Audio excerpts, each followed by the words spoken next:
It's the last show, the last live show for 2021. How's everybody? I'm ready to do this live show tonight. Got a fantastic show for you tonight. A lot of interesting stories, things going on with me, previewing some things that will be happening, as I always do with this live show.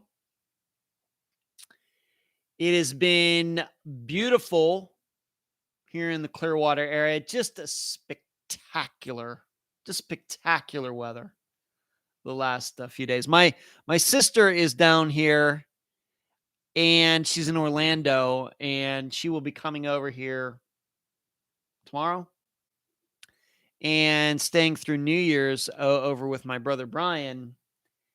And she's from Ohio, and I was telling her that, and of course she comes down here often. I was saying, you got to be loving, what did I say? Where's my phone? I can check. I can tell you exactly what I said. I said to her, by the way, isn't Florida weather fine? I said, it's free, you know. So, we really just been having some beautiful weather. So I've been able to get out and play a little disc golf. Actually, I was up early this morning, early for me, to get out and play with some guys. And I played okay, pretty good. So let's see who is in here, and then I can start into the items. Valerie got in first. Karen was second. Charlotte was third. Assistant Carrie, how are you? Jasmine, Suzanne, Laura. And Stitching, what's going on, Stitching? Good to see you. Hello, CR. Boston, good to see you. Kelly, seems like a new name here. Kelly, is this your first time watching this live show? I apologize if maybe I've forgotten have missed your name before, but are you new to the live show? Laura says, I'm here at a hotel in Delaware, here for a work convention. A work convention during the holiday season? Laura, really? Huh. Jasmine says, I'm in the hospital, but I'm here. Jasmine, what's going on? Are you okay? How long are you going to be there? Hello, LaFord. Kathy, Happy New Year. I'm so happy to be here because I had phone charger problems the past 2 days. We got to get that fixed, Kathy. Carrie, kept it up with the weather bragging. We all might keep up with the weather bragging. We might invade you and the camel. Well, I'll give you the camel. Okay. So everybody's tuning in here. Just before we get started, I want to remind you to give the show a thumbs up as you're watching. This will be your last chance to give a thumbs up in 2021. Wherever it is on your device, you find it. You know what I've noticed? They've changed something on YouTube that you can't see the dislikes for a video anymore. It just shows on any video that I've seen, not just Unfounds, but you can see how many likes the video's gotten, but you can't see how many dislikes. Have they changed that for some reason? It seems they have. But please give this video a thumbs up as you are watching. Also want to remind you that we have the Super Chat feature. If you'd like to monetarily contribute to Unfound and this live show as you're watching, you'll see that little gray square at the bottom with the $sign, and that will allow you to monetarily contribute. We appreciate any and all donations, and I certainly appreciate that.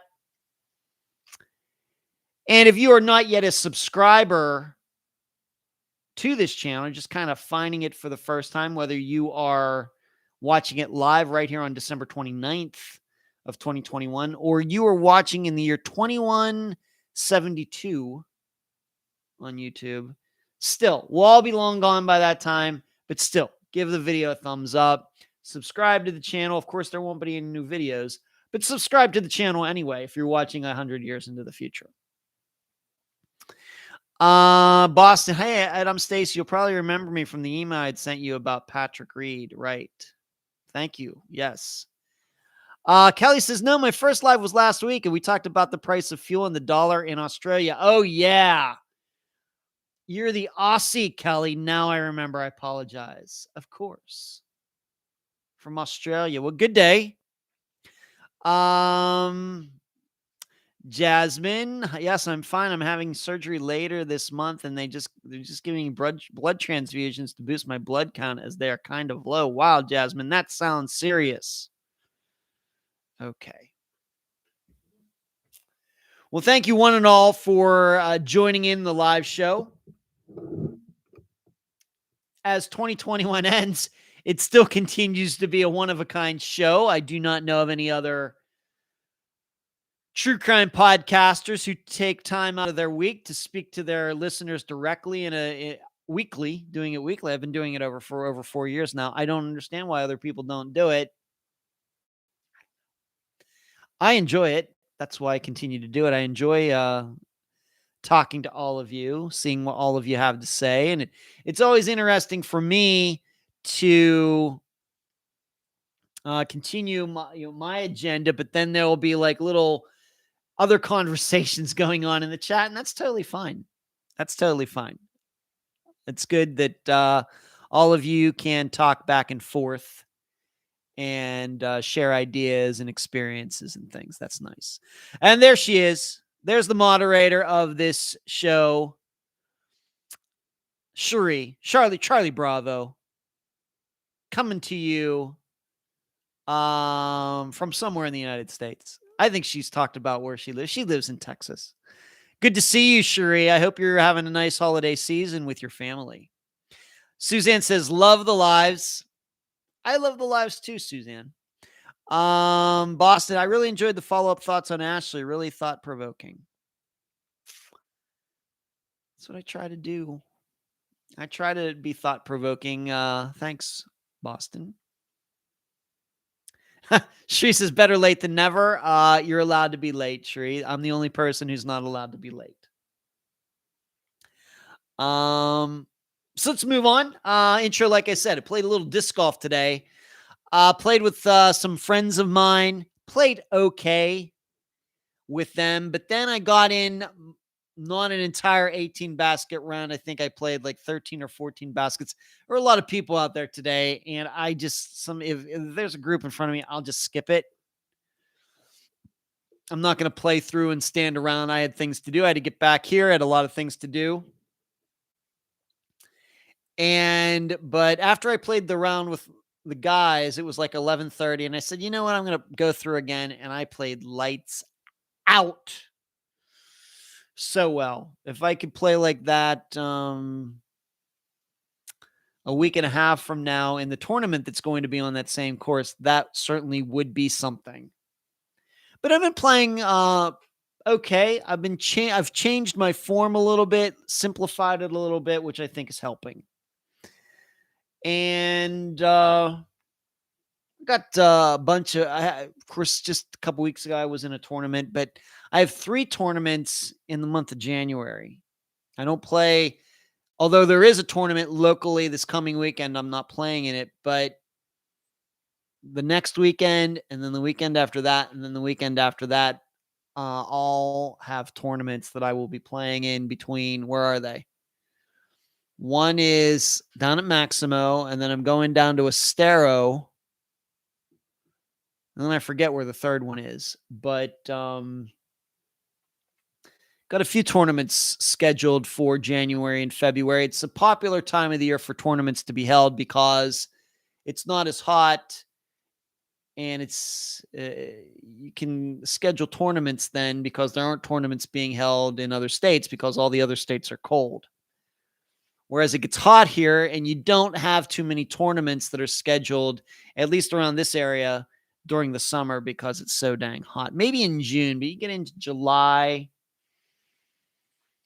and you're hard pressed to find a lot of Florida tournaments, once again, at least here locally. So usually the tournaments are like January, February, March, April, and then kind of dies off for a little bit. And then they start up like September, October, November. That's usually the big months for tournaments here in Florida. But I'm playing fairly well, and well, if I can shoot like I did later in the morning today, that would be something in a couple weeks. So moving on, I went to the dentist yesterday for what I'm calling the last time of this whole round of care that I've gotten since September. It just does not seem possible that it's been 4 months, almost 4 months since I started going to this dentist because of a pain I was having down here. And before I knew it, I now have 2 crowns over here. I have a crown up here, and I have a root canal up here before I'm done. And I'm on a payment plan. I'll be paying until next October. But it's all done. Yesterday, I got the permanent crown for this root canal right here, and my teeth feel great. I think they've done a nice job. It's a load off my mind for now. I have to tell you, even though I hadn't been to the dentist in a long time, and when you do that, eventually if you live long enough, you're going to have to go back, and you never know what you're going to run into. And I guess I kind of got what I deserved. Not going to the dentist for 11 years, you're going to have issues. Even though I was chewing and everything was fine, that there were problems developing. And so now they're fixed, and I'm hoping I don't have to spend that amount of money again on my mouth anytime soon.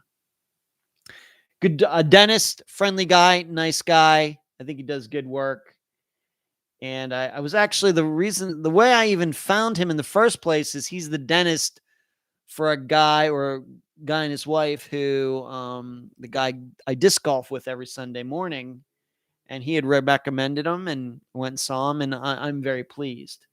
So, but these like every other week visits to the dentist are now over for now. I'll get another teeth cleaning, I think, in March.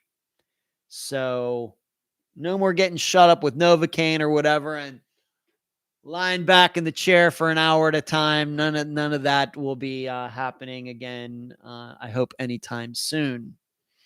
Once again, if you are watching this video, this live show, please give it a thumbs up because it's very important for the YouTube algorithms. Boston says, yes, it's a beautiful 33 degrees. That's funny, Boston. Yeah. CR, I feel your pain. I have great insurance and still need to use a payment plan. Yeah. Dentistry's like that, CR. It's just the way I don't have any dental insurance, so everything's coming out of my pocket. But had I had some sort of dental plan that I'd been paying for over the years, I probably even would have spent more money than I'm just spending now. So does it even, unless you're with some huge corporation and, you're not paying for your dental insurance, but you kind of are, it's kind of coming out of your pay or something, then, you're going to have to pay. These people do not work for free. And on top of that, there is a reason why Americans have the best teeth in the world. If you look at even other advanced countries, England, France, you look at the general condition of those people's teeth compared to Americans, it's not even close. It's really not even close. So I'm sure maybe if I was in another country and had done these things, who knows what condition my teeth would be in at this point. Cherie says 72 here in South Texas. We don't live here for the progressiveness. That's funny, Cherie. 72, that's kind of what it's been here, Cherie. Maybe a little warmer than that, but yeah, it's been about that here. Boston says crowns are so expensive. They are. And as long as they last me for a very, very, very long time, Boston, then I really can't complain about it. You don't mind spending the money if you know that you're not going to have to spend that amount of money again for maybe another 20 years or something. But if this would be a usual thing, then it's a problem. Charlotte, it's 36 in Lima, Ohio. Yeah, that sounds about right, Charlotte. That sounds about right. Moving on. I hope everybody had a great Christmas. I just stayed here at home. Went and played some disc golf on Saturday morning. Did some work. Was writing the Patreon blog for Ashley Kohler Revisited. What else did I do? Listen to a lot of Christmas music and talk to my dad, who's in Pennsylvania. But I did not get together with anybody, and really, I'm fine with that. What did I make? Did I make myself chicken wings, or did I have a steak? I think I had a steak from the ones that my sister bought me for Christmas. And that was just, really about it. And then on Monday evening, I was going to do this on Saturday, but I got caught up doing some other things. But on Monday evening, there is a community over kind of near where my brother lives that they organize these Christmas lights. And all of these houses in this community, they really do these extensive Christmas. So, and every year you can drive through there in your car and you can make a donation. And they've been doing this for a very long time. And it goes to some hospice here in the area. And over the years, they've raised over $1 million. And a lot of the lighting for these houses are really, really, really neat. So, and I had taken my dad there last year when he was here, and he enjoyed it. So I wanted to check it out again. So I just went by myself. This is what single people do. For all of you people out there who aren't single, this is what single people do. We go make our own fun. So I went over there, and it probably takes, because you're going real slow through this neighborhood and you're following these arrows, turn here, turn there. I don't know, 25 minutes, a half an hour to drive through the whole thing. And so I'm just driving through. I got some Christmas music playing on the radio from my phone using Bluetooth on Spotify. And it was a good time. This is what we do. This is what single people do during the holidays. But the lights were really nice. And they start doing that sometime at the beginning of December, and then it will end January 1st.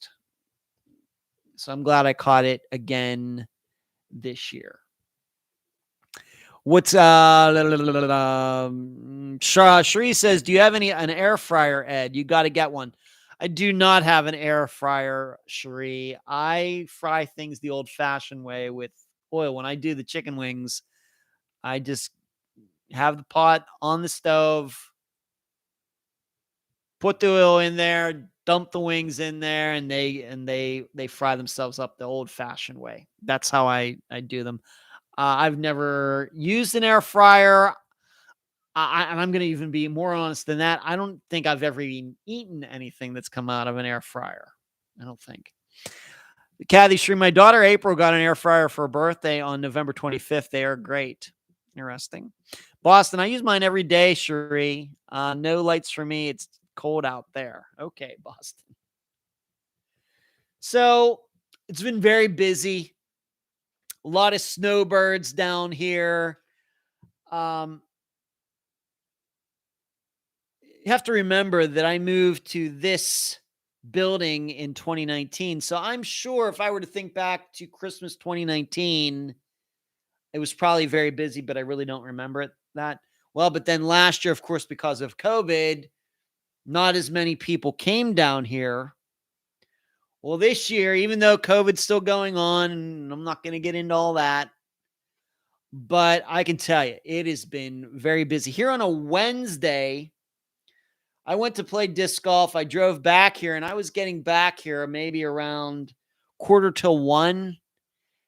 and there was just a line of cars down Golf Boulevard, across the causeway on a Wednesday.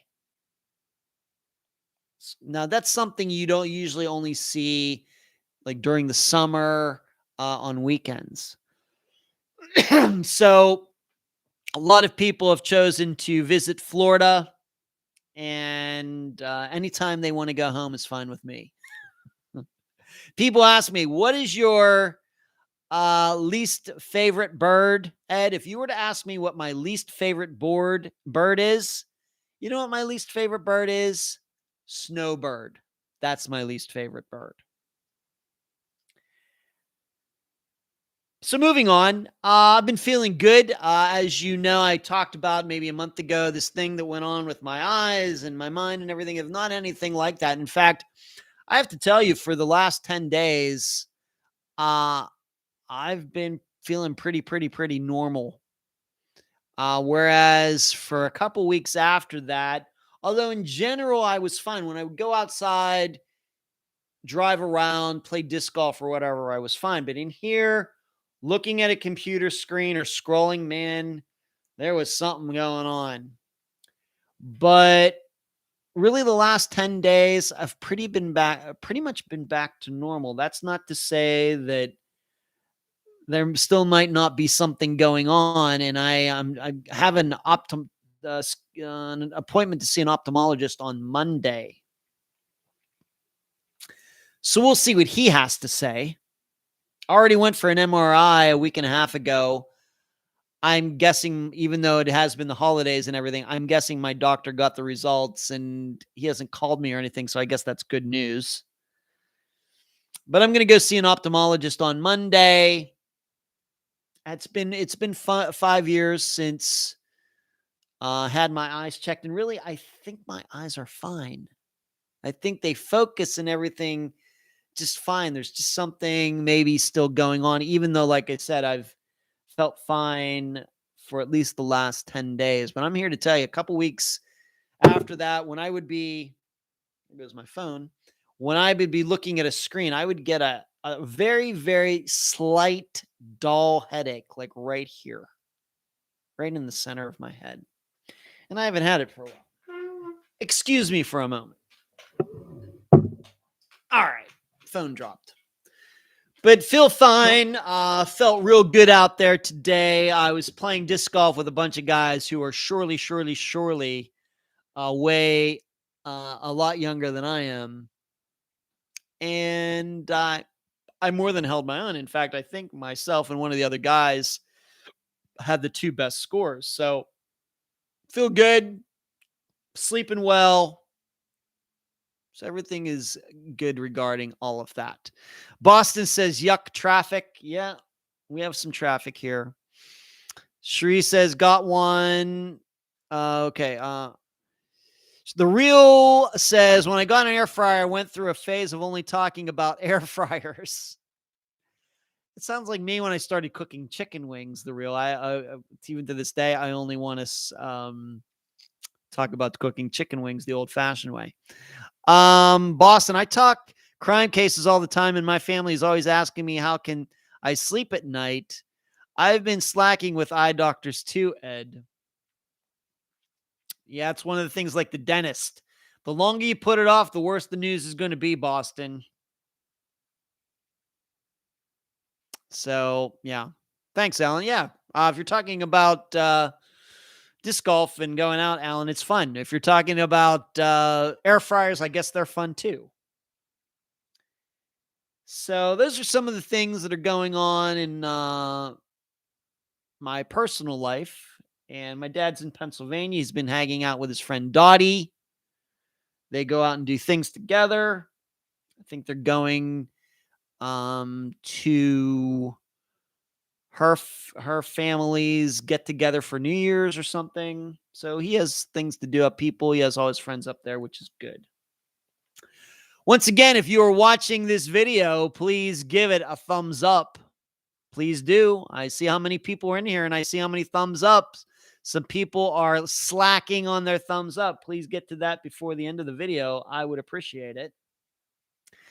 And a friend of mine lives in Gatlinburg. He said the tourists are nuts right now. Yeah, the tourists are nuts here too, Gary. Anytime they want to go back to where they came from, fine by me. Alan says disc golf. Okay, Alan, I wasn't sure. Yes, thank you. Oh my God, that's so good. It's so cute. Ed and Dottie. Yeah, that's her name. That's her name. And she lives across the street. I know her. I've spoken to her on the phone. And I'm glad that he has somebody to hang out with. And he has other friends, of course, there. But, they go out to eat and they watch the Pittsburgh Steeler games together and all of that. And she's, let's put it this way. She is older than my dad, but she is sharp. She got her mind, which is exactly the kind of person my dad needs to be around. Boss, I'm glad you're focused on your work and the cases. The stuff on YouTube is out of control. Keep being you. You're focused on your work and the cases. The stuff on YouTube is out of control. I'm just the only way I know how to beat Boston. Thanks. Alan just liked it. Thank you, Alan. Appreciate it. All right, let's move on to the true crime items I brought to the show tonight. And we will start where we usually do. And that is the Ashley Kohler poll. I have to admit that I do not remember if way back in 2017 when we covered her disappearance that I was doing polls in the discussion group at the time. I don't know. Maybe some of you remember. I suppose if I wanted to scroll way down, I might be able to find that, but I didn't. So I don't know what the results of the original Ashley Kohler poll, if there even was one. But the results of this one, pretty much the discussion group, the think tank, and of course myself, kind of, I guess my opinion's a little different, but we're really not that far from each other. As you know, many times, as I've mentioned, a lot of times the discussion group poll result is this, and then the think tank result is 180 degrees the opposite direction. And then it may even be that even myself, when I do the blog, I come up with some totally different conclusion. You just never can tell.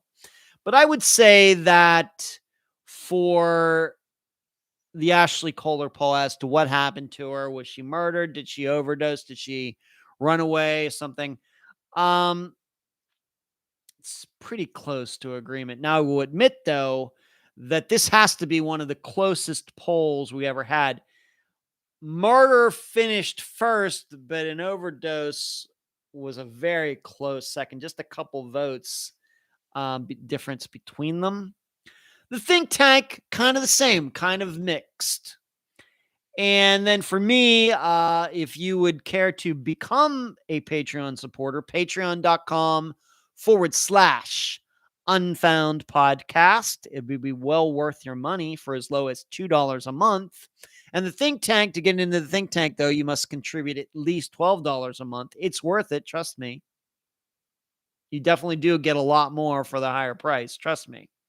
Anybody who's in here, I know Kathy's in here, some other people who are think tank members, they will tell you it's worth it. And for me, I decided that, and I kind of stated this in the episode itself, that pretty much believe that her disappearance has something to do with drugs. I do not believe this is a situation with sex trafficking. I don't think that she was taken from California and brought to New York or anything, or taken to another country to be a sex slave or anything like that. I'm open to the idea maybe that she did meet some sex client, and something happened. I'm open to that. But just her behavior, that last phone call that she had with Brittany sounded to me more like an addict who was lying to get things, as we know often happens. And we talk about that in disappearances often, many times. Sounds more like that than anything else. Now, where does that mean she is? Hard to say. Hard to say. It very well could be that Um, she did overdose. Her remains were found, and they just haven't been identified yet. That is still possible. Given we also have to be open to the idea that did she go to Las Vegas? Maybe they're looking in the wrong state. Maybe something happened there, being that kind of got started there when her mother was throwing that party and Ashley didn't show up. We have to be open to that. And of course, for what Ashley was involved in, it might have been easier to live in Las Vegas for what she wanted to do than living in LA, even though what she was doing is illegal in Las Vegas too. So, but as regarding the poll, pretty much the same, but we know how rare that is. And so what is everybody saying? Cherie says, gives me hope. Maybe when I'm 100, I will find the right guy. Oh, I don't know what to tell you, Cherie. I wouldn't say that my dad and Dottie are boyfriend and girlfriend. I think they're just friends and they enjoy each other's company. Of course, Dottie lost her husband years ago, I think from dementia, Alzheimer's. And of course, my dad lives by himself and he doesn't do very well being a hermit. Me, I'm the total opposite. Dad, he needs that company, needs people around, he needs getting out and all of these things. And that's why he's a little worried right now. He's 85 and the state of Pennsylvania is, I think, going to want him to take his driver's test again due to his age. And so he's a little worried about that. I think he's a fine driver. He's certainly a safe driver. But it's the Pennsylvania Department of Transportation that will get to decide that. So he's a little worried about that right now. Because if he can't drive anymore, I don't know.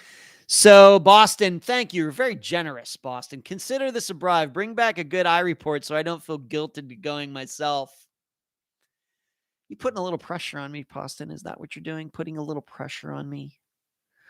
Thank you for the donation. The super chat. What Boston has done there is monetarily contributed using the super chat button. If you would like to also contribute to Unfound using the super chat, just do so. And we would appreciate it. Thank you for supporting the channel. Thank you for posting their link, patreon.com/Unfound Podcast. Charlotte asks, Ed, I watched the think tank, and I have been wondering if she could have stayed away from her family to keep them safe in case the people she was with might threaten them. Charlotte, that's something that, for example, came up in Jesse Foster's disappearance. Because you have to remember that months before Jesse disappeared, she went back to Canada by herself. She went to a totally different country. And she could have stayed there. All this stuff, the prostitution that she was doing. She had already had her jaw broken by that guy. She was living in horrible conditions, being forced to do that. She went to Canada by herself and never said a word to her family about anything. And in talking to Glendine Grant, if you go back and listen to that interview, that's what Glendine thought. Why didn't Jesse say anything? Because she was afraid that these people might take it out on her family. I'm going to guess, Charlotte, that does come up many times, threats like that.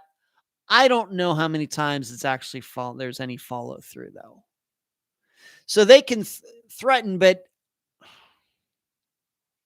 I don't know. But maybe the threat's enough. I have to, it's hard for me to put myself in their shoes, but maybe that could have been the reason she didn't want to say anything. But what do I think that was? Do I agree with Glendine? It might have it could have been that, but it's kind of inconceivable. I don't know how Jesse really could have rationalized it in her own mind that, yeah, these people from Vegas are going to go the whole way to Kamloops, Canada, and do something to my family. It's over just because I don't want to be a prostitute anymore. That's a little hard to understand. I mean, all she'd have to do is tell him, and then Glendine and her family could have gone to the police, and it would have been fine. So I'm not saying I agree with Glendine. I would have to say that I think maybe it was just didn't want to tell him because she just didn't want him to know. She was embarrassed. She didn't want her family, to really question her decision. And she had been painting this idea how great Las Vegas was and all of this. And then they're going to find out that she lied and she's going to be embarrassed and maybe other people are going to find out. Me, that's what I default to, Charlotte, because I think that that is more in line with human nature. That people, when they get in over their heads, usually do not automatically come clean. They usually double down. That's how Ponzi schemes get started and all sorts of things. So it doesn't necessarily start out as a person wanting to rip a bunch of people off. It's something happens and then this debt has to be covered. So I'm going to take money from this. That's how Ponzi schemes usually get started. And then it keeps going on and on and on and on and on until you're talking about billions and Bernie Madoff billions of dollars. I think that's human nature. So with Jesse, it's, I think it was just embarrassment and everything instead. With Ashley, could have been the same thing. And maybe that's the reason that when Kim did confront her, and remember when Kim confronted her, she didn't think it was true. But just bringing up caused Ashley, as Kim said, to tear up and everything else. So it seems to me that she was keeping the secret because even though she and Kim had problems with each other and everything, she was doing this. She didn't want anybody to find out. She was embarrassed. And it very well could be the reason that she and Kim never spoke again. So uh, I don't really buy in usually to the threat angle of why people keep their mouths shut and everything, Charlotte, but that's me. I'm maybe some other podcast host that covers murders or maybe disappearances too has a different opinion. My opinion is I'm not a big believer in people keeping their mouths shut because they're afraid. Boston, my parents would have kicked my butt if I blew off a planned birthday party that was for me. Boston, you don't even know. There was no person that loved throwing parties more than my mother, Loretta Densel. And if I'd have done that to her, I'm her only child, but she would have hunted me down and killed me. And I wrote about that in the Patreon blog in analyzing Ashley's disappearance. Alistair Crowley tuned in. Oh my gosh, Alistair, how have you been? Mr. Crowley, little Ozzy Osbourne. Hi, Ed. I've been following your channel for years and appreciate your work. You may have covered the topic already. What topic, Alistair? Let me know what the topic you wonder if I have covered already. You're welcome, Charlotte. This is the time. You have any questions or anything, this is the time to ask them. That's why it's one of the reasons the live show exists, so everybody can interact with each other. Alistair asks, was wondering what about you thought regarding Janelle Matthews? It seems that there's zero evidence that ties Steve Pankey other than his own strange remarks. I think he's very ill. No DNA, no witnesses, nothing. Alistair, I'll be talking about that for the update episode. I'm certainly going to cover that for the update episode this Friday. In fact, that part of it has already been recorded. And what I would say is that the problem the prosecution has, they could never put Steve on that street at that time. That's the problem. It was a big problem. Was it their number one problem? Probably. I think the prosecution had a lot of problems in retrospect. I'm not a liar, but we've all read about cases enough. Some of you have maybe even been on juries. I have not, but we have a general idea of what makes a good case and a general idea of what makes a bad case. And when you say that Mr. Pankey killed Janelle Matthews, but during course of a trial that went 3 weeks or whatever it was, in no way did you ever show how he could have been on that street at that time. I think that's something that juries notice. Now, obviously, to some people, it didn't matter because it was a hung jury. So some people thought it didn't matter, that they thought he did it even without that. But obviously, there were other people who didn't think there was enough evidence to convict Steve, and I can see that side of it, surely. So, so when you say zero evidence, Alistair, I think you're kind of right. There's circumstantial reasons, Steve's own words, but words don't go as far in trials as they used to. If this was the 1970s, probably. But trials have gotten very technical, very science oriented, and there was really not a lot of science that could be provided in this case, and that could be one more reason it was a hung jury. K-Dog, good evening. Hope you all had a wonderful Christmas. You too, K-Dog. So that is Ashley Kohler, the poll. Let's move on to the next topic. Update episode number 10. Update episode X. If you're into Roman numerals. Somebody actually asked me that. I posted that picture on the page, and seemingly somebody, it was like, I forget what the person did, a question mark or something, didn't understand what I was trying to say with episode X. They didn't realize the X was the Roman numeral for 10. But update episode number 10. I cannot even believe it.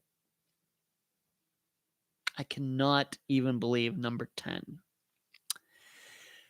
The episode, I would say, is about 2/3 recorded. I'm going to work on it. The rest of it, I'm probably going to be too tired after this live show to work on it with any quality. And I always try to avoid recording anything when I'm not 100%. I really don't want to ever feel like I don't want any of you to ever get the idea that I recorded an episode when I was tired or anything. I would not want that.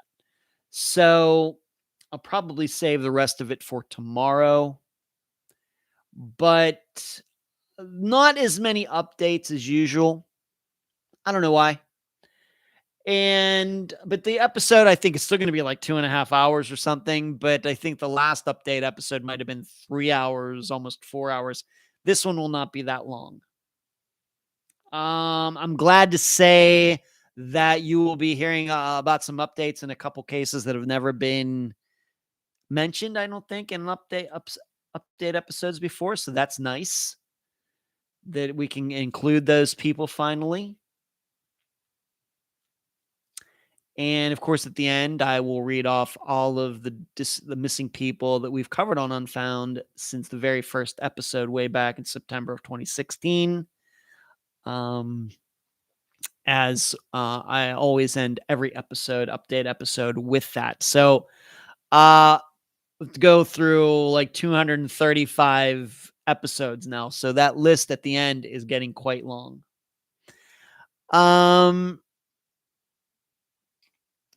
Alistair says, thank you, Ed. I'm definitely going to watch Friday. Thank you. Also, I'd love your take on Sherry Mahan and PA. I had relatives who live nearby and they've never forgotten. It's scary.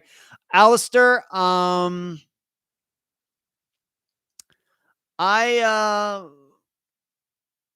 been there. In fact, you go to the YouTube channel, you will see me videoing right where Sherry got off the bus and where she would have walked. In fact, I was there with a guy who was on the bus that day. And it's just, we just know, Alistair, about so many children who have had something done to them by their parents that, you can't rule that out. I know there's this whole thing about the van with the skier on it and all that. I don't, people, as I've talked about, nobody more than myself now, after 5 years of covering disappearances, knows people make stuff up. This van with the skier might not even exist. So I'm open to different ideas, but given my experience now, I you hate thinking of it this way, but you just can't rule out the mother and the stepfather. Something happened, and if kids go missing, it's usually caused by the parents. It's not some stranger picking off the street, although that happens. It's usually parents most of the time. And the younger you get, the more often, more higher percentage that is the situation. So there you go.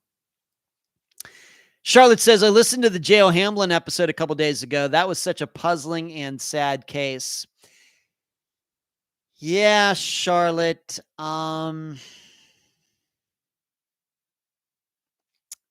was one of those disappearances or episodes that after the fact, when I found out an additional piece of information that I do not believe was covered in the episode, kind of like a light bulb went off in my head. And I think I talked about it. You'd have to go back and maybe watch the live show at the time or something to maybe realize it, because I do not think it's included in the actual episode, unfortunately. But I learned that, and I ended up talking to this guy on the phone, that this guy who was friends with JL, for some reason it escaped me. I knew that they were friends, but I did not know that he also lived in the same apartment complex where JL lived with that couple. They all lived in the same apartment complex together. So that certainly caught my attention when I talked to him about that. And he admitted that. I didn't know that. He brought it up during the conversation. I was like, oh, I didn't know that. So you can judge that for yourself, being that you just listened to the episode. Laura says, wow, number 10. Yes, wow, number 10. You have come so far? I suppose, Laura. I've not covered that disappearance. Christopher, Kreze. No, I've not. Alistair said, we heard about the van for Sherry Mahan's case for years. My instincts are much more in line with yours. Hard to believe it's been decades. Yeah, 1985, Alistair. I remember it was yesterday. I remember it like it was yesterday, because where she disappeared, half hour, something like that, from Leechburg, where I lived. And I've been to that. Once again, I went to that road. I parked my car there. Did some video, and if you've not seen that video, please, I think it's one of the first videos that was ever posted to the YouTube channel back when in like 2017 or something. So go find that, Alistair. All right, so update episode number 10 this Friday. Hard to believe. Moving on, Dave Koenig. If anybody has followed disappearances, and if you're on Facebook, you know that Dave Koenig, this is the mystery of the missing fighter. He is a guy who went missing from Branson, Missouri in March of 2020. So we would have been coming up on the 2-year anniversary. This is a disappearance that we almost covered on Unfound. And I spoke to his mother on Messenger maybe this past summer. And she was not open to doing an interview and talking. I think that she maybe had some bad experiences with media after Dave went missing. And so she was very hesitant to talk to me, and that's fine. So I did talk to her, and that was about it. I would not say that she really said anything anything more that was already in the public. But this was a disappearance that his family really put it out there. He was an MMA fighter. I don't know if he was in the UFC or whatever, but he was known in that community. And then he was someplace at an apartment complex or something, and then allegedly had just walked off. My impression is that his family thought that there was foul play. I can tell you that from the first day I heard about it, I did not think it was foul play at all. And the reason I'm even talking about this is because his remains were found just a few days ago. And they were not far from where he was last seen at this apartment complex. It was down, like I said, not far in a wooded area, found by luck, as so many times we talk about that, it happens, but not far from where he was last seen. It seems he had stuff going on. I don't know. Maybe it could have been from his fighting. Did he possibly have CTE from, getting hit in the head so many times? We know that's common. Could it have been uh, some drug issue? Maybe. Did he have some sort of mental issue, bipolar, something? I really don't know, but I just remember reading the stories about it and thinking, this just sounds like a guy, something was going on. He wasn't seeing reality as it is and paranoid, and he took off and something happened all on his own. And given that he was found not far from where he was last seen, I think that then all falls in line. So maybe some of you, I don't know if you've knew about this disappearance, but it certainly caught my eye at the beginning because his family really did do a lot of media with the local news there. I became a member of their page, their group, so I was following it. And the way I remember it is that I reached out to his mother and she got back to me fairly quickly, but eventually she decided that she didn't want to be interviewed for Unfound, and that's fine. So it's very sad, though. Very, very sad. So if you're following that, his remains were found. And by the way, his remains were found by a guy who was going through the brush looking for deer antlers, which, of course, immediately reminded me of Pine Gregory and Tom Brown. So that's what also came to mind. So David Koenig has been missing. He had been missing since March 2020, and somebody came across his remains by luck, not far in a very wooded area near where he was last seen.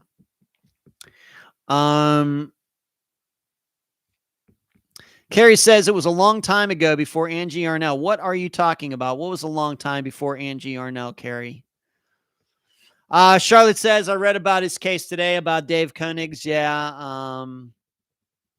Buying a speaker. Well, Alistair, thank you again. I will definitely check out your video on the spot where Sherry went missing. My aunt who lived in that area years ago brought it up the other day since she knows I'm into true crime. Okay, Alistair. Carrie says, I think they were on the fence on foul play and just accidental death. Charlotte says, yeah, David Koenig was very tall. Yeah, he was a big fella. Alistair says, I recommend your show, by the way, as she's fascinated by deep dive interviews involving missing people. Yeah. Yeah, get your aunt to tune in, Alistair. That's what we do here. Laura says, I followed Dave Koenig's case for a while. An article I read says the family is now thinking the death was accidental.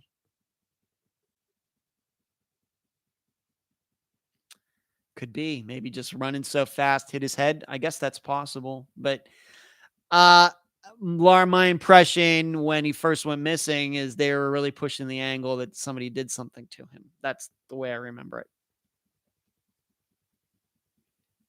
Oh, the video you posted about Sherry. Sherry Mahan. Thank you. Okay, for explaining that, Carrie. Yeah, that was that's like I said, going back to 2017. The only reason I remember that is because I had my Hyundai Sonata at the time, and I think I had just gotten it, and I got it in the summer of 2017. And I think that was the first time I drove to Pennsylvania in it. So, and that was very early on in the YouTube channel's life. So yeah, it's going back over 4 years. Yeah. Yes. Before we covered Angie Arnell's disappearance. Yes, Carrie.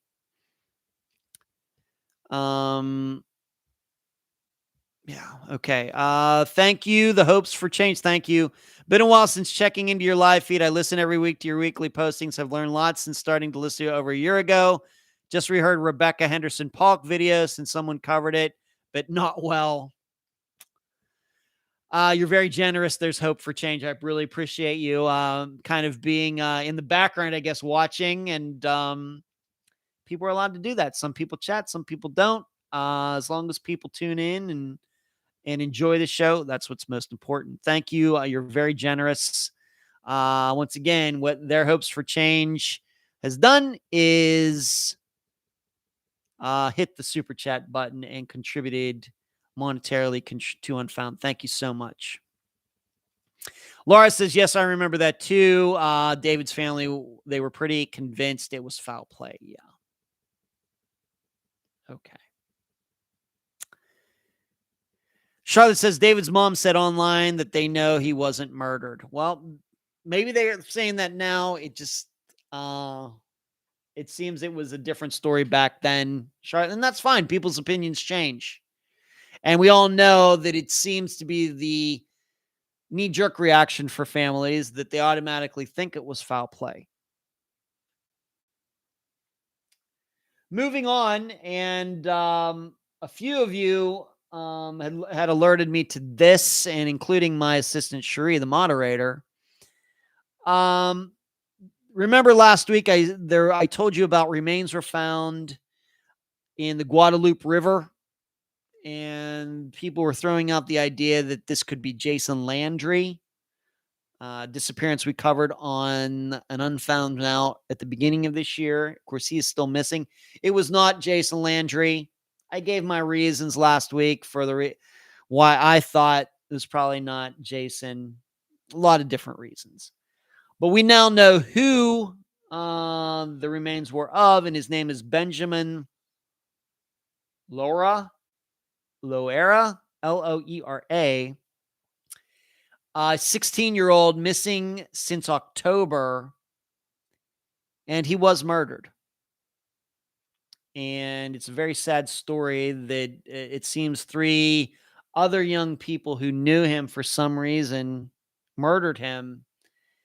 And I was reading about him that says that he, even though he was that age, he had been taking care. I guess he had at least one sister, if not more, who had autism or something like that, and seemed to be a nice young kid. And for some reason, these other young people murdered him, and that's found his body. This has happened back in October, so about 2 months that he had been missing, and now he's been identified. The remains have been identified, and those people have been charged with a variety of crimes. So the search for Jason Landry continues. I have to admit, you start wondering after a year, because he's been missing for over a year now. He went missing, what was it, December 22nd, I think, of 2020. You start wondering if he's ever going to be found. And maybe a situation just like I spoke about regarding David Koenig, that it may just be luck. Somebody walking out in a field somewhere around Luling, Texas, and there Jason's remains are. Could easily happen. Now, why haven't those remains been found and all the other searches were done? I don't know. I've some theories. I'm not. I've talked about the theory before, but I'm not going to get into it tonight again. But you'd like to believe that Jason Landry will eventually be found. Maybe he's still alive. Maybe. But it is a stumper, because at least the way I've looked at that area, it doesn't look like that tough in an area to search, but we don't know how far Jason could have gone. Yes, that's awful. Yeah, it is awful. What happened to this young man, Benjamin Loera? Yeah, awful. Awful. I don't, I read the story. I don't know if there was any, didn't talk about a motive or anything, what exactly could have happened, but I just don't know. Sabrosa says, hi, Ed. Do you ever think they'll ever find Jennifer Doulos? I would have to know who Jennifer Doulos is first, Sabrosa. You're going to have to give me. The name sounds vaguely familiar, but I know that's not an Unfound disappearance. So you will have to give me a few particulars on it, and maybe I'll give you my best guess. Carrie, I will always say searches are to find information. Remains are almost found by accident. Yeah. Obviously, Cherie knows who Jennifer Doulos is. Maybe you two together can tell me who she is. Give me a little background, and maybe I'll give you my best guess. So Those remains that I spoke about last week, they've been identified, and it is murder of seemingly a nice young man. Very sad. Let's go to the one question that I got. Of course, it was from Jill. I don't know if she's in here tonight. There she is. How is that crazy, Jill? You say yo, and now I'm going to answer your question. You must have known that this was going to happen, Jill, somehow. Time to answer your question, Jill. Jill asked me, from your perspective, how many disappearances do you believe are an abduction, drug-related family issues, or just unknown? Oh, man. I think, very few, I think, of the disappearances we've covered on Unfound would we call abductions. Maybe Leanne Hosberg. Of course, we start thinking about children like Brandy Myers and Mikkel Biggs. Certainly abductions. But when we get to adults, even with women, abductions of women happen, but certainly not, I don't think, as much as children. I don't think that what we would typify an abduction is very common. It certainly happens, but I would not say that's a very high percentage. I think more along the lines, Jill, of luring, which is a little bit different. It's certainly an abduction, but not in a physical sense. It's abduction in a mental sense, fooling somebody to go somewhere. That's not an abduction because the person is choosing to go, even though it's a lie. They're going by a lie to choose to go, but that's not technically an abduction. Drug-related, quite a few. Now, of course, we could have a kind of a drug-related that could be a murder. I mean, we can go, they don't have to be mutually exclusive. Quite a few. It does, my perception is that we do talk about drugs quite a bit on Unfound.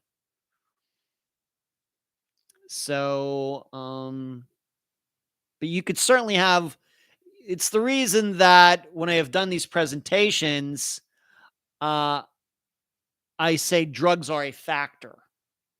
Drugs are a factor. So that could mean somebody overdosed, people covered it up. Somebody, maybe like a Noah Davis, in my opinion, does drugs, overdoses, or takes off, overdoses, dies in the woods, not found again. So that's kind of a walk-off with drug that's related to doing drugs. Or we could just have people killing people over drugs. So being drug-related, that covers a wide array of different types of scenarios. So quite a few, Jill. Family issues, I guess when we're talking about maybe men killing their wives or making their wives disappear, technically, we've talked about quite a few of those. I don't know necessarily what the percentages are, but those last two, drugs and family issues, they make up a large percentage, a large piece of the pie, those two together.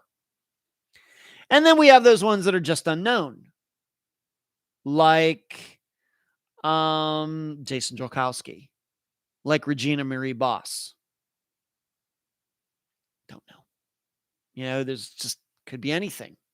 Absolutely could be anything. But those aren't that common either. I would go up, kind of put that like with the abduction percentage. But I think those middle two that you listed, Jill, drug-related and family issues make up a significant portion of the pie. Significant. The Real says, I started following the Jason Landry case early on. I was hopeful they'd find something in those early days. Now it is starting to have a Brian Schaefer, Mara Murray feel to it. Will we ever know? I think the chances are good, yes, so that we will know. I think we just have to remember, I know for the family of Jason Landry, it's horrible. But from a standpoint of investigation and analyzing it objectively, it's only been a year. You have to remember the average age of a disappearance on Unfound is about 18 years old. The average. So it could go for a while, the real. It could go for a while, but um, I think the odds are that it will be solved. I think, though, that it will be somebody walking out somewhere around there and just happens upon his remains. And why the remains were missed for other searches, I don't know. Jill says, Jason Chalkowski keeps going in my mind. Yeah, mine too, Jill.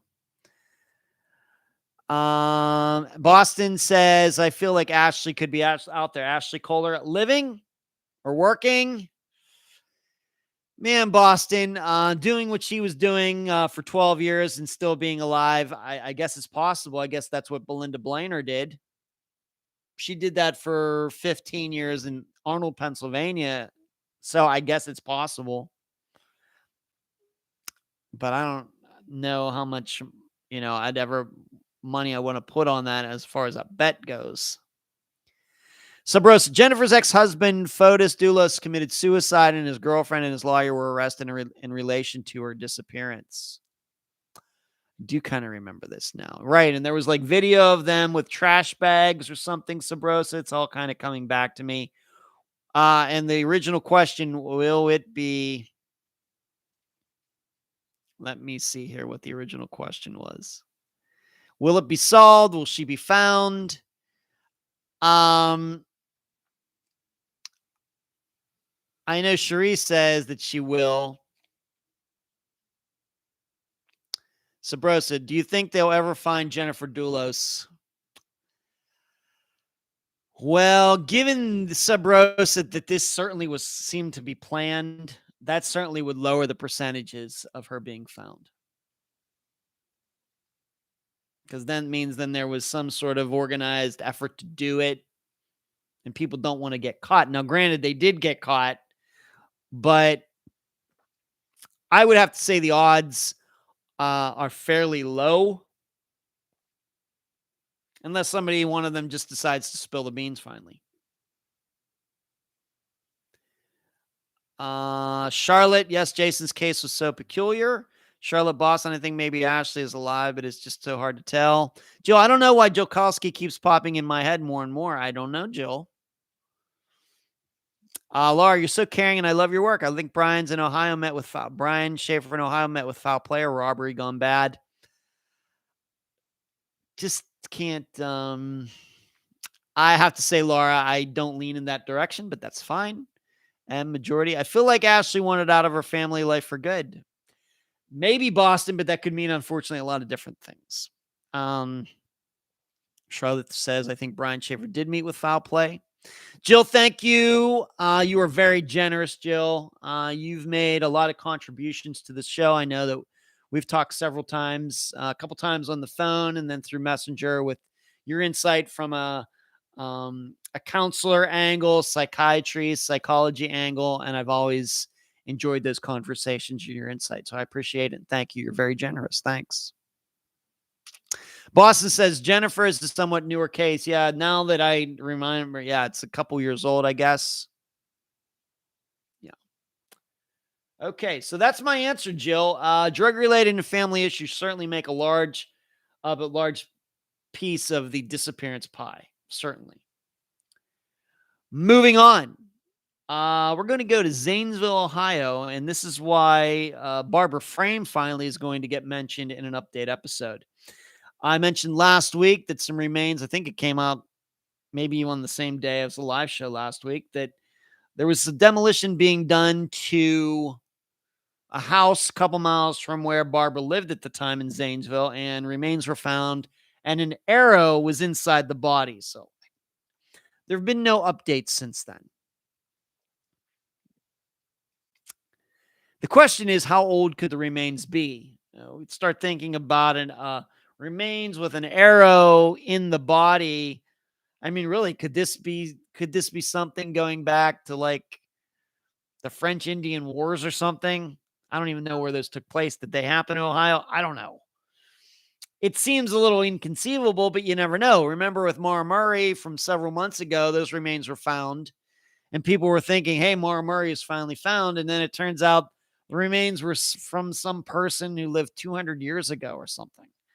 So I don't know. All I can tell you is there are some other people missing in Zanesville besides Barbara Frame, and we'll see if they can identify the person. But there have been no updates since last week, and hopefully we'll get some. Right now, I have to tell you, I doubt that it's Barbara Frame. I don't know. Just doesn't seem like it. Boston says, Brian is such an odd case. He was going through so much at the time of his disappearance. He just had lost his mom. Yeah. He was going through a lot. In Boston, that's the exact reason that I do not believe that he met with foul play. I think that maybe he wasn't. I'm inclined to believe that he was not in his right mind, despite people saying otherwise. Just some of the things, showing up late for his mother's funeral, and just no. Charlotte says, in Zanesville, Ohio. Yes, Zanesville, Ohio, Charlotte. Carrie. But those remains were in the woods. Highly doubt those ones are that old. Would have been found during construction of residence. You'd think, Carrie. I just don't know. It says demolition, so you'd think it would just be everything above ground, but maybe they were digging or something, Carrie. I just don't know. I've been meaning to do a street view of the building with Google Maps. I just haven't gotten around to it, just to take a look at it. Okay, Boston, we're on the same page. Okay. So Zanesville, I will certainly keep an eye on that. And as you would guess, I'm going to talk about Barbara Frame for this Friday's update episode, getting into it a little longer than I'm doing here. Moving on. I've been thinking about this. There's so many things that happened in 2021 for Unfound. So many. The website kind of got back up and going again due to my assistant Natasha, who's no longer with us, but she leaves in good spirits, and we continue to be friends. And in fact, I got her something for Christmas. Of course, the speaking engagements that I did this year that meant so much to me, and I'm going to be continuing to do that in 2022. Very excited about that. But I have to say, and then getting featured, for example, on Amazon Hidden Gems, which certainly bumped up the attention that Unfound has gotten. That's certainly true. Us having it now over 13,000 subscribers to this YouTube channel, even though it's technically not a video show. So I think that's impressive. But probably, I don't know if you want to call it a highlight or anything, but probably the biggest thing that happened in 2021 for Unfound was me going to Greeley, Colorado, and being a part of the Steve Pankey trial. That is something that, I think in any year that would be, no matter what you're doing in your life, would be no matter what vocation, whether you're a true crime podcaster or anything, but to testify in a murder trial, and you're there because you did, something, or you did an interview or a witness. Anytime you're something, that happens in your life, that's going to be something that in that year, it's going to really stick out. In fact, not just for that year, maybe for your entire life. And I'm just glad that I was able to take in the moment. It wasn't one of those things where it was, I flew into Denver and blah, blah, blah, blah, and all of a sudden I was flying home. It was not like that at all. And I kind of got to really concentrate on each thing that was going on, from first getting there to listening to the entire interview again to verify it, staying in the room, getting pizza, getting up that next day, waiting to go into the into the courtroom with all these other people and being nervous and worrying that, oh man, I hope I don't have to go to the bathroom while I'm up on the stand. And then of course, going back to my hotel room, walking across this park in the cold Colorado air, then getting up the next morning and finishing it off, then being back in bed before 9:30. And then my nephew and his two sons drove up from Denver to see me, and we had a good time and just kind of took it all in. And so I think that was probably the biggest thing that went on for Unfound in 2021. On top of the fact that, as you heard John Lorden and I talk about back in November, that there aren't any other true crime podcasters that are getting asked to testify in trials, despite the work that they're doing. So to be part of that, to be unique like that from an interview that I did 2 years before, something that I could have never suspected. You just, that you just never know where these things are going to go. You just never know. But I would have to say that was like the thing that sticks out the most for Unfound in 2021. Of course, if we wanted to go back some years, if we wanted to go back to a year like maybe 2018, and then I think that year would probably be the coverage of Tom Brown's disappearance.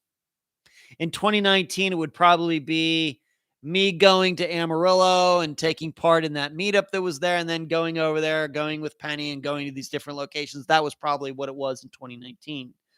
Well, for 2021, it was going out there and being involved in a trial. And it's interesting for me because I am a Law and Order fan, and then you go in and Law and Order is nothing like this, or the real life's nothing like Law and Order, however you want to put it. So just never know what you're going to run into. You just never know. Em asked me, what do I think happened to Brian? I think that there is reason to believe that Brian was in a very delicate frame of mind. A lot of things put together. It's not any one particular thing, but being late for his mother's funeral, there's still the question of this check that he was supposed to give for tuition or pay for tuition. There's no proof that ever happened. Kind of the delicate friendship it seemed that he and Clint had. He was going to be going on this trip with this girlfriend he had, but now, after the fact, though, it seems that maybe they weren't as close as everybody it was made out to be. Just a lot of things put together and makes me believe that Brian was in a fragile state of mind, and that he could have just kind of walked off. Maybe like David Koenig, what we're just talking about. I can't rule that out. I just, if this was some sort of foul play or something, then there would be other stories like this around the Columbus area, and there just aren't. Could he have walked out of his life and be hiding to this day? I'm going to have a story about that if I have time to get to it before 11 o'clock. I guess. How did he plan that? How did he do that? Where did he go? What money did he? It gets complicated, pretty fast. I just don't think he's with us anymore.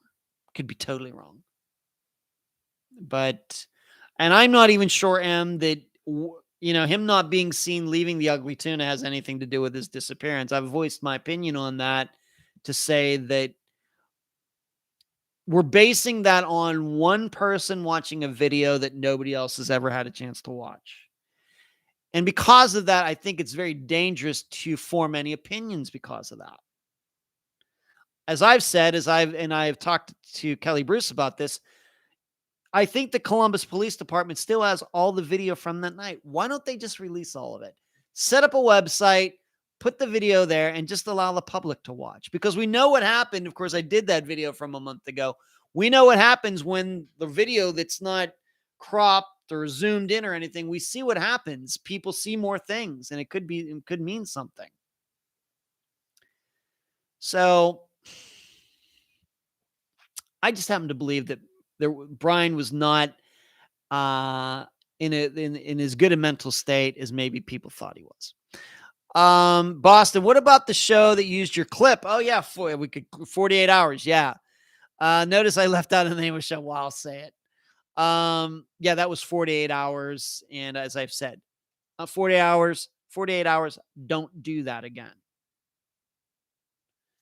So yeah, that was certainly another important part for Unfound for 2021. Surely. Thank you for reminding me, Boston. Jacob 25. Peace, love, and answers in 2022 to the loved ones of the missing and those advocating on their behalf. Thank you, Ed. Unfound audience. Jacob 25. Thank you. I don't think I've seen you in here before, and you come in with a super chat contribution. Thank you. You're very generous. Thank you so much. I hope so too. That's really very, very nice words.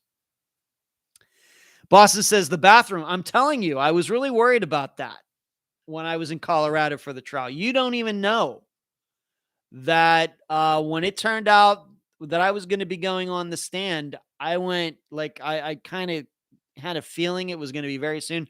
I went right to the bathroom. Whether I had to go or not, I went just to make sure, because I did not want to have to raise my hand.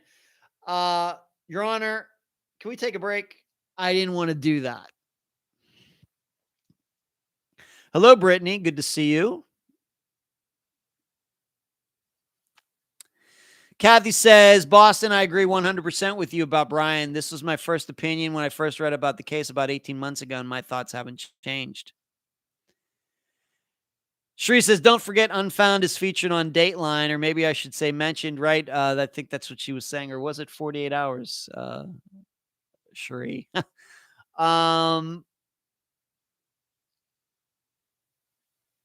Charlotte says Tyler Davis disappeared a night out too in Columbus. I would have to know the particulars, Charlotte.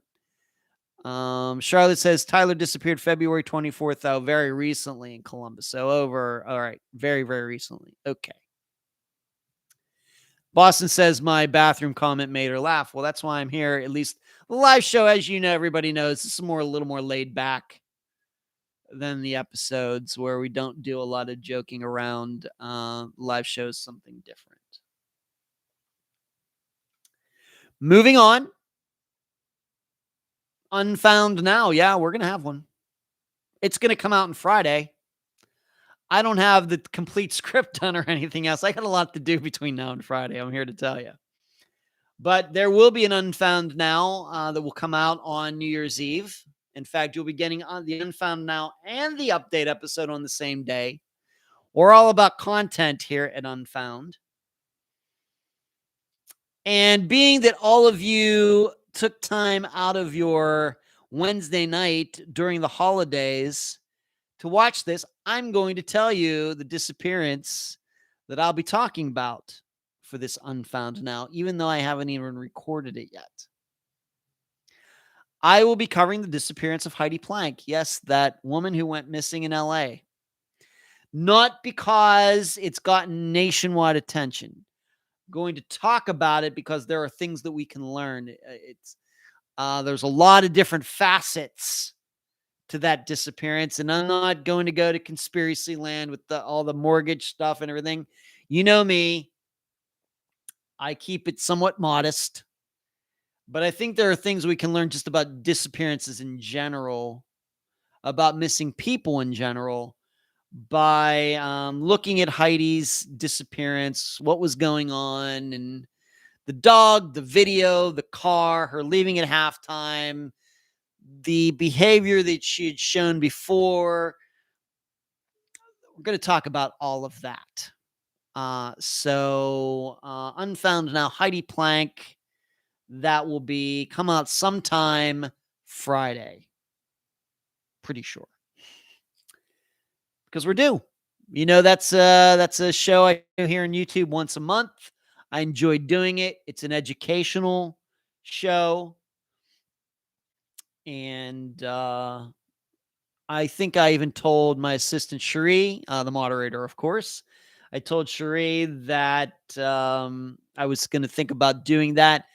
Contemplated making it the November disappearance episode of Unfound Now, but I thought, I'm going to give it another month, being that at that point they started digging around in the landfills, and I was thinking, I'm going to do this, and then like the next day they're going to find her remains. Well, being that it's now over 2 months since she's been missing and they're still searching for her, this sounds like something that's maybe going to go a lot longer than everybody thought. So that will be Friday.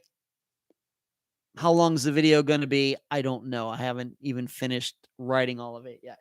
So look for that on Friday as a New Year's Eve gift to all of you.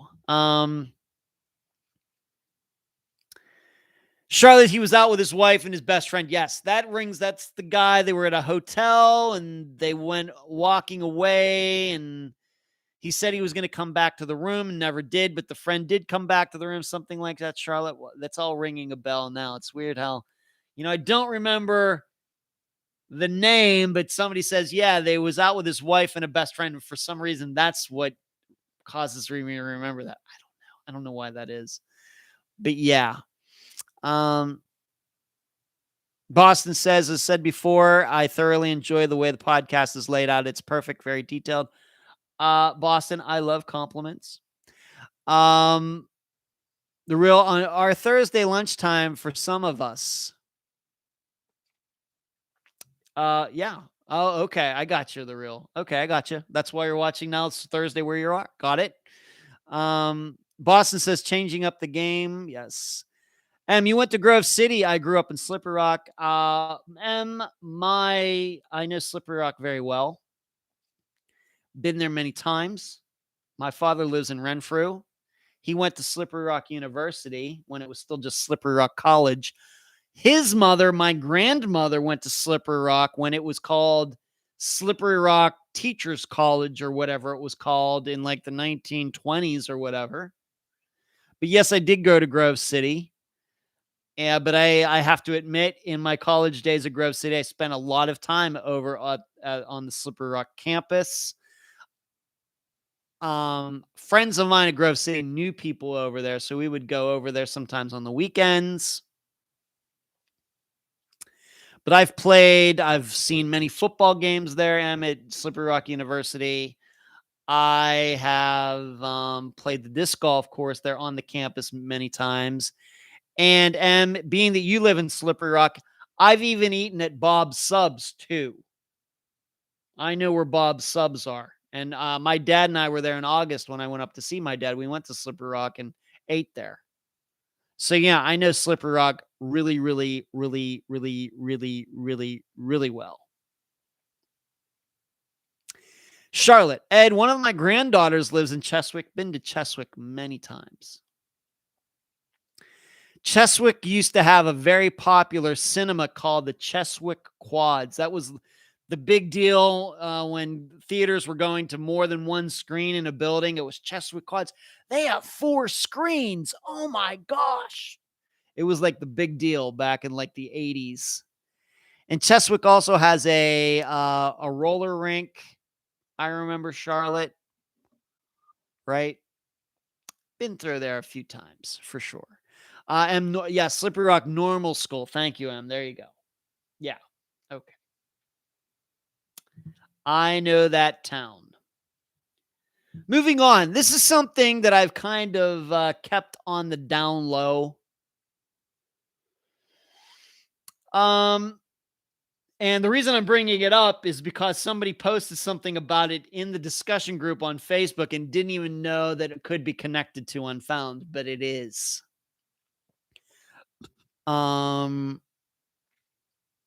There's going to be a show coming out on the Investigation Discovery Channel that's called Murder Under the Friday Night Lights. And so they're going to have crimes and episodes involving, I guess, high school people, having to do with high school and football. And I guess I guess they've been able to find enough of crimes like this to turn it into a series.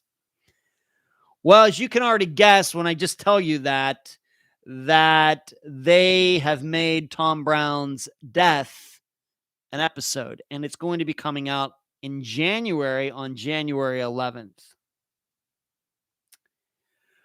Well, I'm now here to tell you that I have heavily assisted them in in putting that particular episode together. I've given them a lot of information. I've probably had 3 or 4 phone calls with one of the producers going back, I don't know, till the spring of 2021, asking me about being that, of course, covering the disappearance at the time of Tom Brown. And I think they've done a lot of work. I don't know what it's going to be. They came to me. I gave them the information. I've not been interviewed or anything like that. Nothing like that. Not like John Lorden and Alyssa Lamb and all that. Nothing like that. But he had contacted me asking me if we could talk about Tom Brown's case. I said, sure. And so I was able to give him a lot of information that I collected, my notes from back in 2018. And I eventually sent him all of those videos of the security cameras from the Abraham building that we eventually posted on the YouTube channel.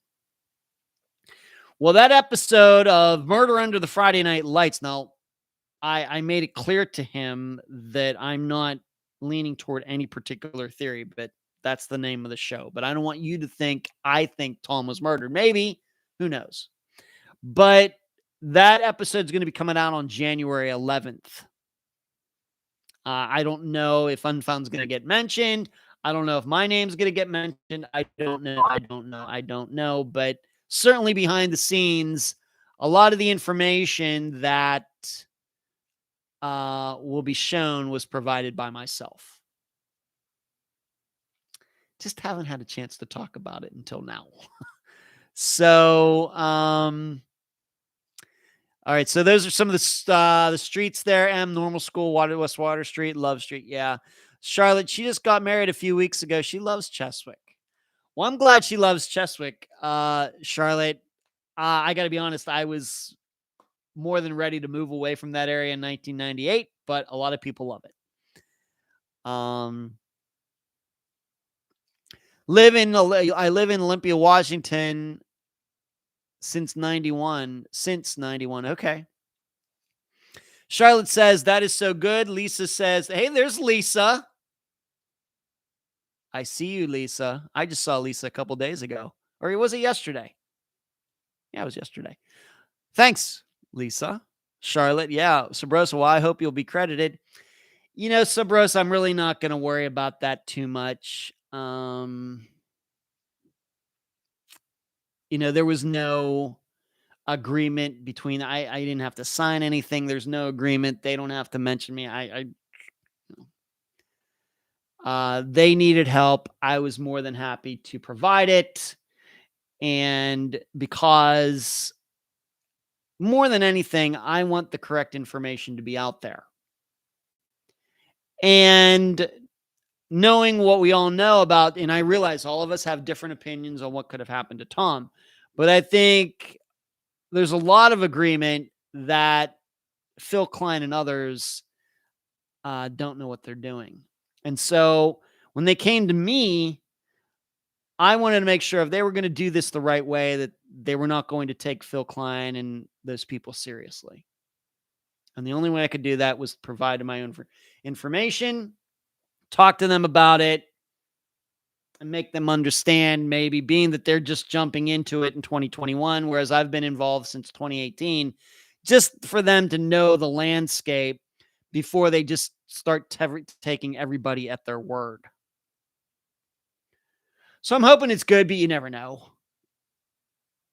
There's a reason that when people have approached me for a particular, hey, let's talk about doing a TV show and everything, I can come across somewhat as a PRICK. So if I really, if I'm somewhere in the credits or something, that's fine. I'm not going to worry about it too much.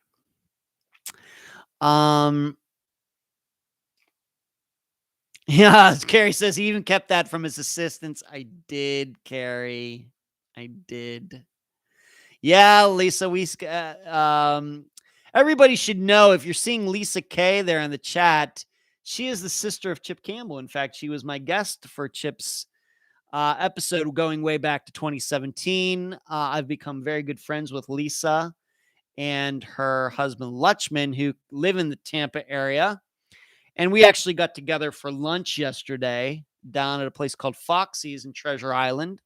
Well, I guess we meet once every 6 months, something like that, Lisa. And while we're there, Lutchman gave me, or they both gave me, some homemade hot sauce made from vegetables from their own garden, but there's like habanero peppers in it, scorpion peppers in it. It's hot, but it's good. It's hot and sweet, which is a very rare combination, and it's great for chips, with the salsa. It's really, really good. Lisa, you tell Lutchman I said so. So, yeah, we had we sat there for like an hour and a half. I suppose, Lisa, we could have just sat there all day and talked, right? We have such a good time, just BSing. So, Suzanne, thank you. I appreciate that. Unfound, thanks. Em, how did you get into true crime? How did you get doing true crime?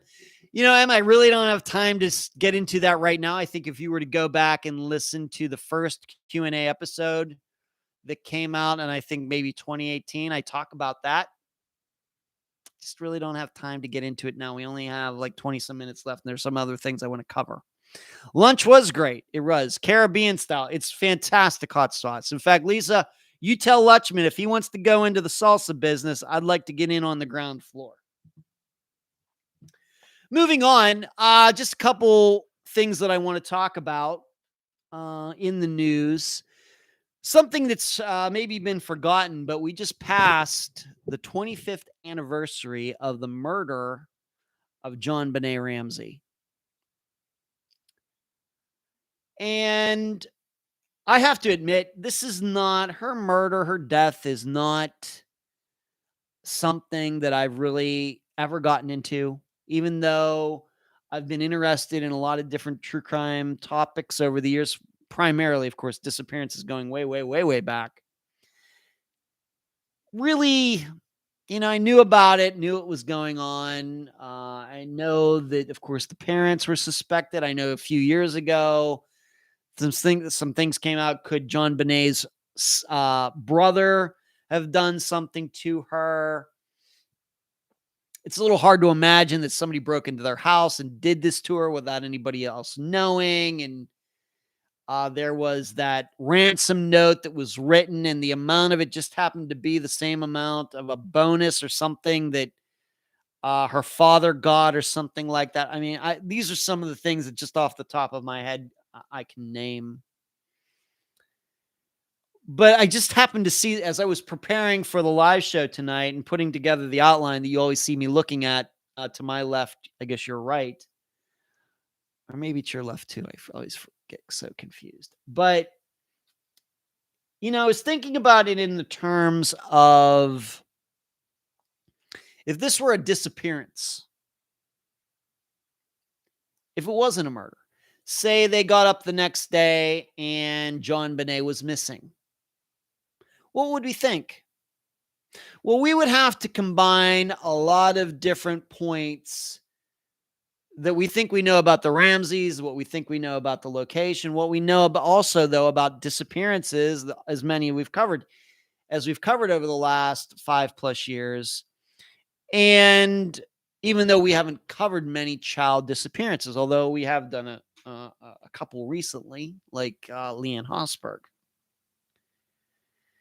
I think what we would think, especially given that we know that when children disappear, it is usually most likely a high percentage of the time caused by the parents. I think that's what we would think. Now, we wouldn't know why, maybe. The police would, if whoever would call it, of course, if the parents called it and it was them that did it, of course, it would be some sort of scheme going on there. And maybe they might doctor something up to make it look like there was a break-in and somebody went up to her room and kidnapped her and went out. And the police would have to look into all of that. But still, I think we would be thinking, the Ramseys lived in a very high class, upper class area. I'm going to guess that crime in that area is not very high, although I've read that there were some break-ins going on, but maybe that's just a factor of criminals knowing that's where the rich people live. And so they're going to have rich stuff inside their house.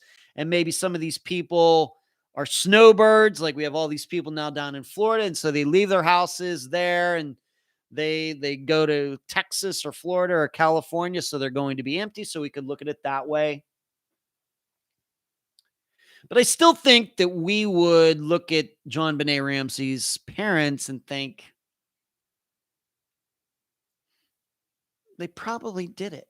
We wouldn't maybe know why, but we'd be thinking something went on in that house that caused them to cause John's Benet's disappearance.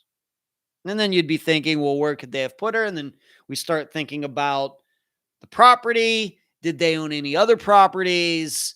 Of course, 25 years ago, we're not going to be able to probably, would they have had cell phones? Maybe that type of person at that time might have had a cell phone. Maybe they could do some pinging or something.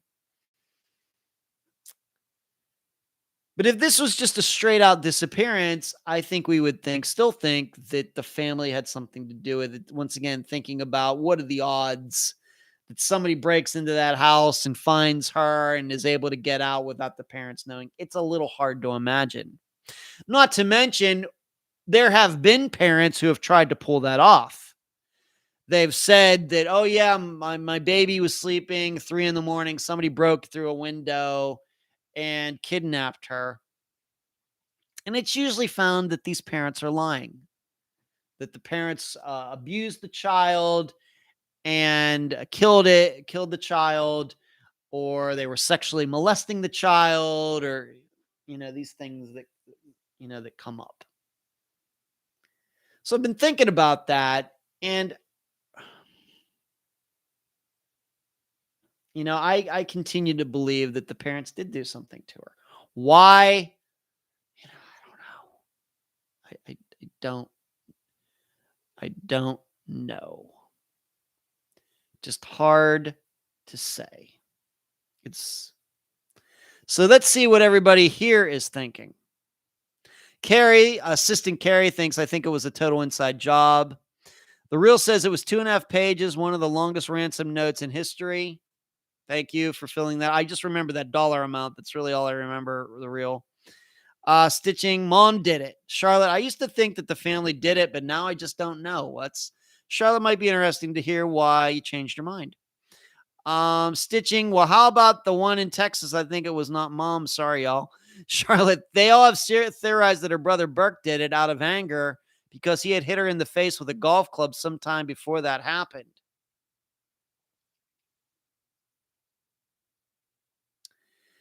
I've never found baby Lisa in Illinois. Stitching says, I will always say Mom did it.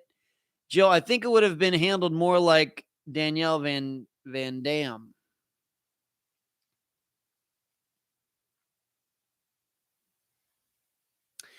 Once again, I think from just, and trying to think about this, I have to kind of, X out all of those things that we know of that have gone on and all the suspicions and everything. But I think I would still think that the parents did it.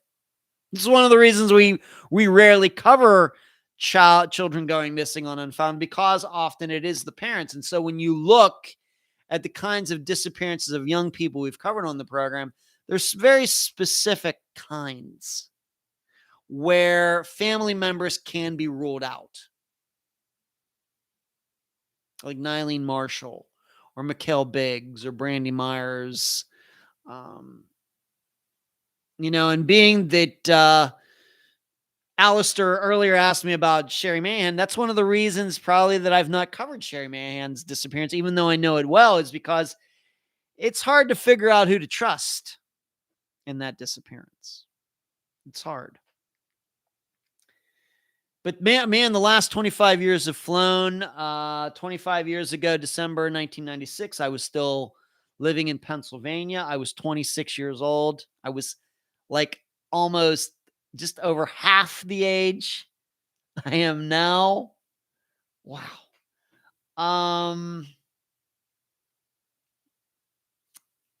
Yeah. And I know that the mother is deceased. Is the father deceased now, or maybe he's still alive? But it's certainly a strange one. But I would also say that I think that the Ramseys, because of who they are or were, wealth, the class they lived in, everything, I'm going to guess they got treated a little differently than it had been a middle class couple or a lower inner city couple under the same circumstances. I think, we got to believe that. But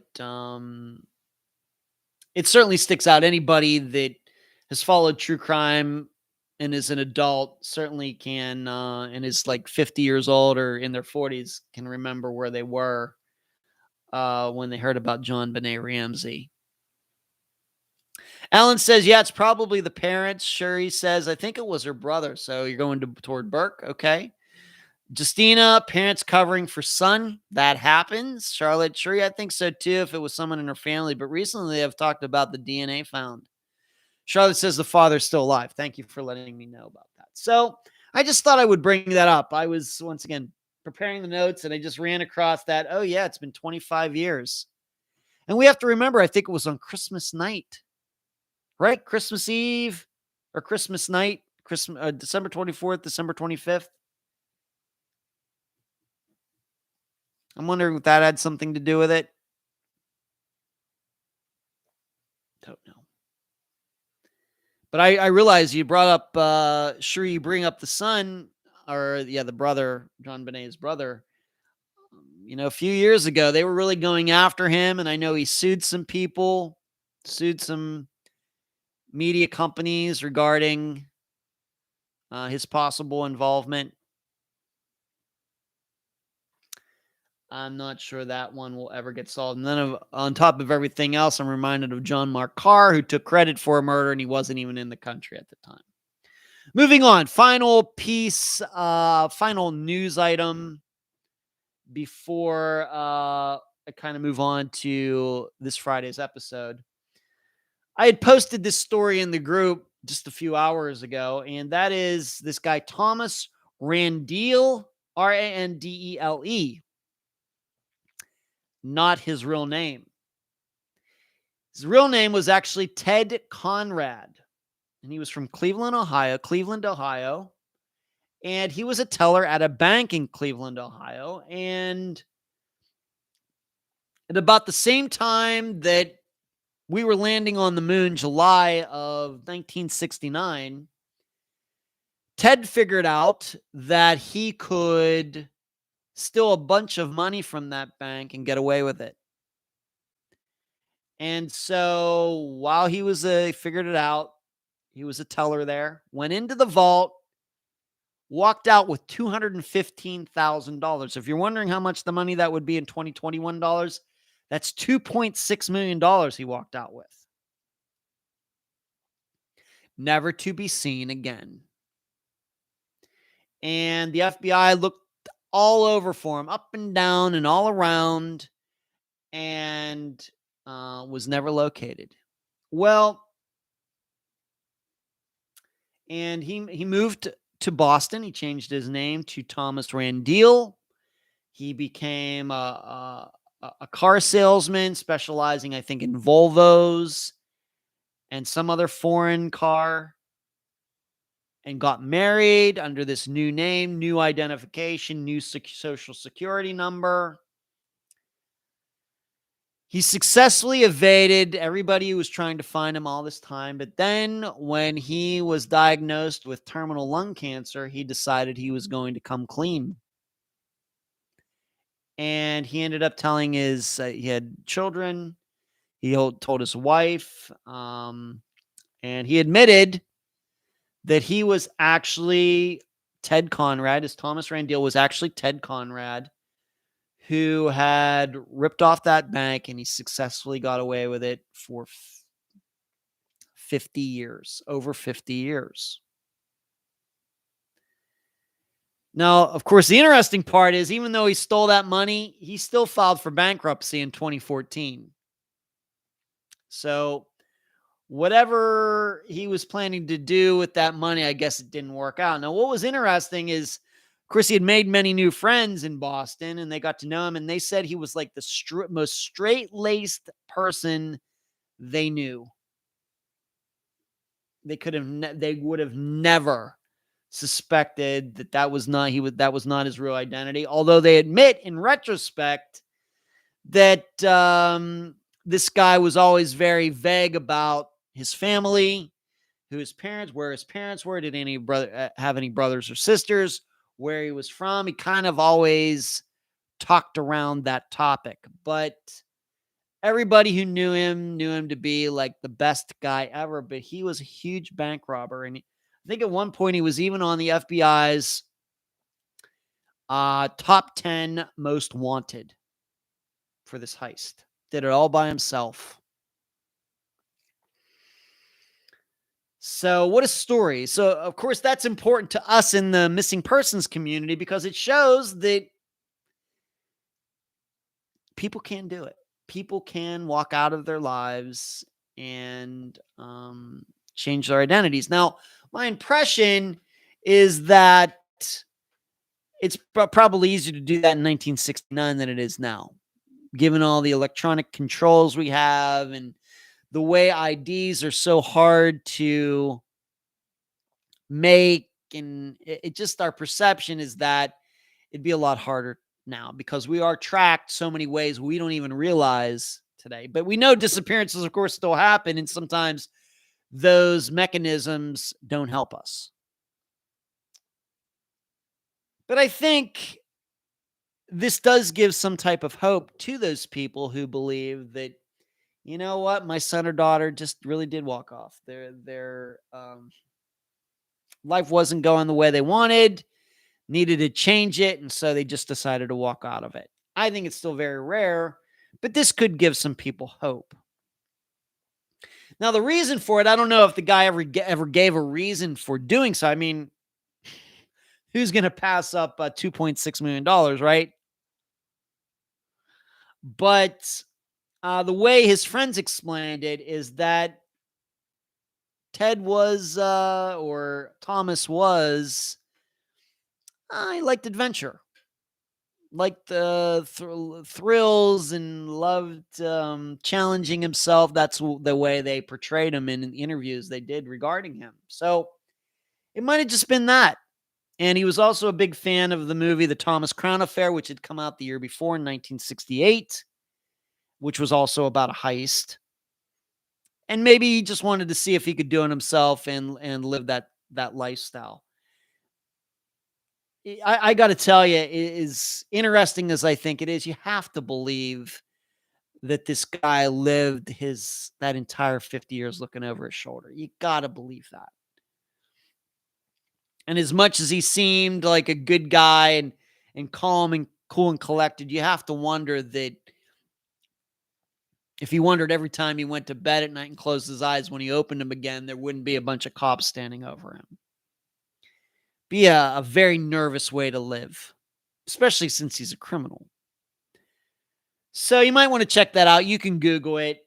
Look for Thomas Randall, Randele.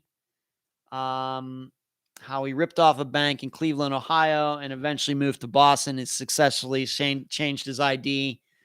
And on his deathbed, he admitted who he really was. What a story. What a story. Charlotte says, when I first heard about the case, I thought it was her older brothers. Going back to John Benet Ramsey. Okay. Cherie says the brother Burke is a very strange cat. I agree. He is. Charlotte says, I read about Thomas Randill's case today. Yeah, it's out there.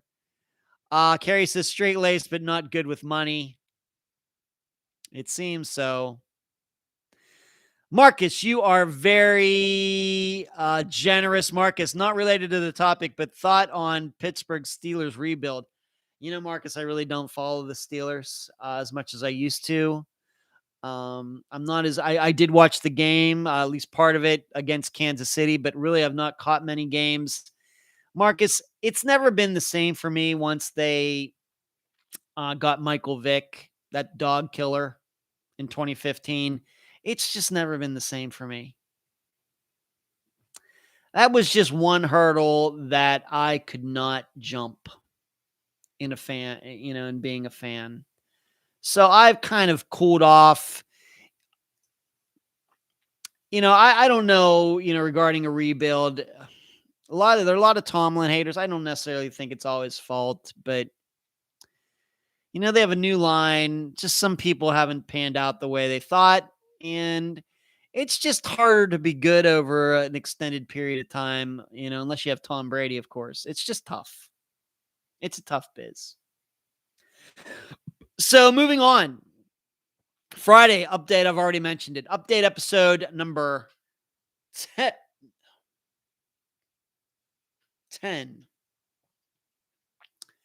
And we got no, there are more watchers and more likes than that, Carrie. I don't know where you're getting that information. I'm happy to say that some people who have not been mentioned before in an update episode are going to get mentioned this Friday. I'm very happy about that. Although overall, this episode I think is going to be shorter than maybe the last couple. We don't have as many updates. I don't know why that is.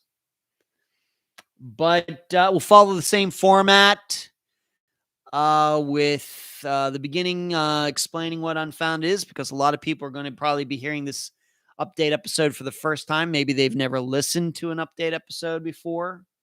So I have all that at the beginning. We do Unfound News. We do the business. And then all the updates play. And then at the end, it will be in memoriam. And we will, if that's what you want to call it, where I will read off all of the names of all of the people we've covered on Unfound, both the Friday episodes and the Unfound Now episodes. So that'll be this Friday. I got a lot of work to do between now and then, of course. I got to do that Unfound Now episode as well. So that's all I have for you tonight. I think it's a very tight show tonight. A lot of good information. We had a good time.